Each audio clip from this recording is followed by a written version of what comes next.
Have you ever wondered what would happen if a Chiron took a shot of adrenaline straight into the intake? Have you ever thought, what if my hypercar had the acceleration of a space shuttle, but the grip of a stressed out ballerina?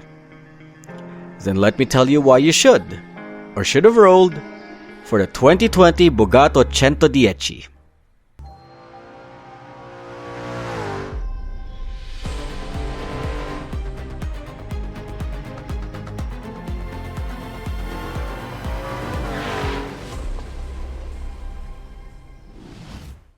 Welcome to Why You Should, where if you love straight lines, you've come to the right place.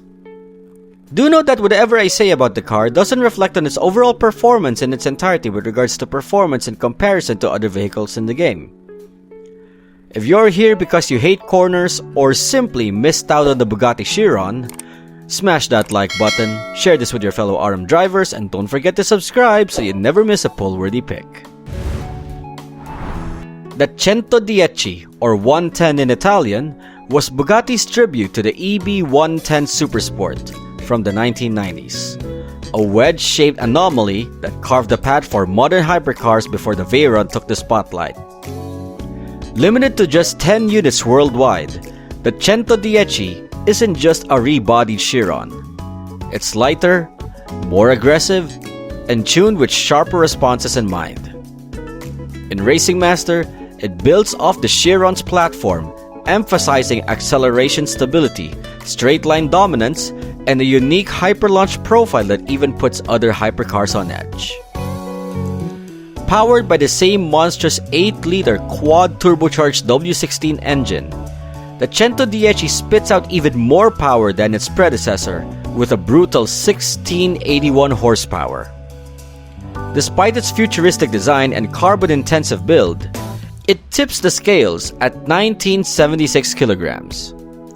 On track, it behaves like a Chiron bred for hyperacceleration, sacrificing a touch of cornering precision in favor of stability and low to mid RPM ferocity.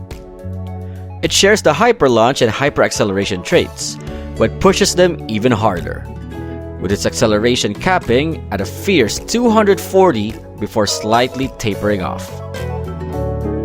For customization, there are no swappable parts, but paint options are decently flexible, except the diamond-plated carbon fiber panels, which remain locked in their glossy finish.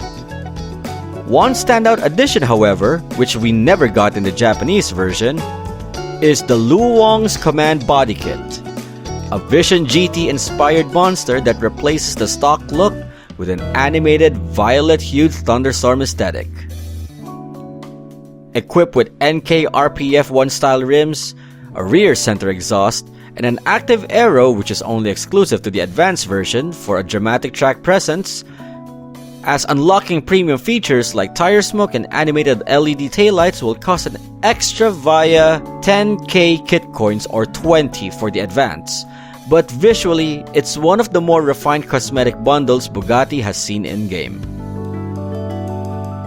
The Centodieci's hyperacceleration is even more aggressive than the Chiron's, rocketing it into competition with top-tier speed demons. The hyperlaunch makes it lethal off the line, while its high-speed stability ensures that it rarely gets thrown off by rough tarmac or mild drift angles. It holds its acceleration longer, capping out at 240, an extra 5 compared to the Chiron, before easing to about 75 to 80% of its full torque, enough to still leave most rivals gasping for air. Its raw stability, however, comes at a price: handling. Counter steering is tougher here than with the Chiron, which is more corner intuitive, and it's prone to losing more speed on corner entry if you're even slightly off the line. Braking power is noticeably weaker than its sibling, making early braking zones more essential. In high-speed chain drift scenarios, the car has a tendency to lock up mid-corner if you're not delicate with throttle and steering inputs. The ideal tuning setup for the Bugatti Centodieci is 33332 or 33132.